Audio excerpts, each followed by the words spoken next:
আমাদের এক ওস্তাদ ছিলেন মাওলানা আব্দুল মতিন সাহেব হুজুর। তো ওনাকে বিভিন্ন মাদ্রাসার থেকে অফার করতেন, এখনও জীবিত আছেন। রামপুরাতে এক মসজিদে নামাজ পড়ায়, আমি ওই মসজিদে ছিলাম কিছুদিন। তো ওই হুজুরে বিভিন্ন জায়গার থেকে এরকম মাদ্রাসায় পড়ানো, অনেক বড় মুহাদ্দিস। তো ওই ফোন আসতো যে হুজুর মাসে একদিন শুধু একটু পড়াবেন, একদিন। একদিন যদি আপনি ক্লাস করাইতেন তাহলে ছাত্ররা জীবনে বলতে পারবে যে আমরা অমুকের কাছে অমুকের ছাত্র ছিলাম। এই কথাটা যেন তারা বলতে পারে যেন মাসে একদিন হলেও একটু পড়ায়েন। তো হুজুরের সাথে সবসময় চলতো একজন লোক।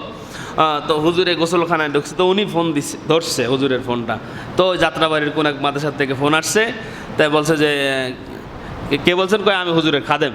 তো বলছে যে একটু হুজুরকে বুঝায় বলেন যে মাসে যেন হুজুরে একটা করে শুধু ক্লাস করায়, হুজুরে 30,000 করে টাকা দেওয়া হবে একটা ক্লাসের জন্য। তো ঠিক আছে হুজুর যাবে। কি বলছে খাদেম? কয় হ্যাঁ হুজুর যাইব না। ঠিক আছে, এখন হুজুরের তো বের হওয়ার পরে এখন বলছে কয় হুজুর আমি বলে দিছি যে আপনি যাবেন। হুজুর তো রাইগে গেছে, আমি যাবো তোমার বলছে কে? তুমি আমার কথা না শুনে তুমি বলছো যাবে।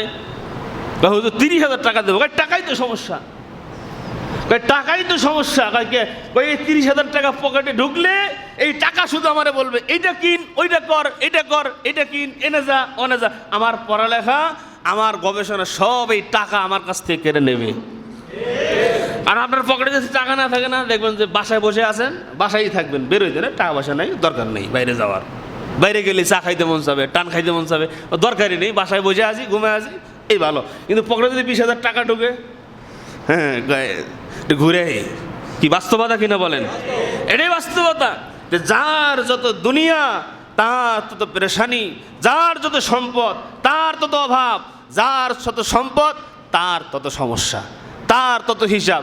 এজন্য আল্লাহর কাছে যার যত আছে এগুলো তো হিসাব দিতে হবে, যার যত আছে এগুলো হিসাব দিতে হবে। এজন্য সম্পদ থাকা এটা কিন্তু খারাপ না।